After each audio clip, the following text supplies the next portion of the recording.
Welcome back, everyone. Well, each year, people all across the U.S. make the Steubenville Nutcracker Village a part of their holiday traditions. But have you ever thought about the countless hours and work that goes into making each and every one of them? Well, 7 News reporter Taylor Long was able to get a first-hand look at how they're made in the Nelson's workshop. Believe it or not, these life-size nutcrackers are made out of styrofoam and a very hands-on experience. First up, we have the shaping process. Well, the process starts off with giant blocks of styrofoam. And these blocks weigh 200 pounds. They're about as big as a small car. And we might order like 3 of those at a time, and we bring them into the workshop, and we have a big cutter that uses a hot wire. When you heat up wire up to about 170 degrees, it'll just melt right through styrofoam.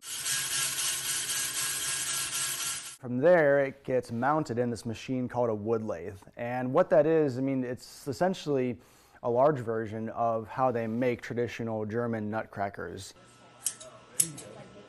Once they have their nutcracker shape, it's on to the coating process. It's like a 2-part thing. You have your resin, that's like the glue, and then you have the fiberglass, which is like a cloth made out of really fine glass. And when you mix those together, when it dries, it's like reinforced concrete at a very small scale. The fiberglass is then sanded down, and then the nutcrackers are ready to be painted.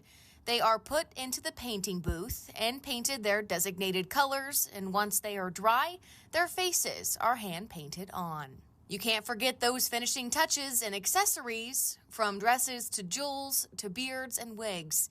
Each nutcracker has their own handmade wardrobe and attachments. Stutzman says he truly likes to make each nutcracker unique in its own way.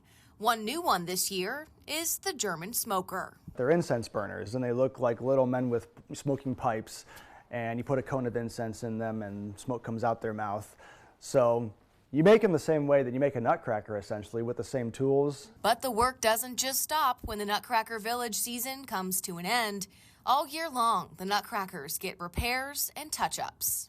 Really, the repairs begin the day we put them back. So we sort the nutcrackers with which ones need more intense repair or repainted, or we've decided we're going to recast that nutcracker in a different light. Both say this family tradition has so much meaning for them in so many ways. It blends both like drawing upon these old traditions and bringing back some of these old cultures, but also in this new setting and making a new event out of it and something that people can experience for the first time. I explain to people that they're now part of our story. You know, as we're trying to revitalize our historic district as well as our community, they're now part of our story, and please take our story and go share it, because this is a great place to live. The Nelsons say there is still so much potential for the future of the Nutcrackers and all the events that go along with it. Reporting in Steubenville, Taylor Long, working for you.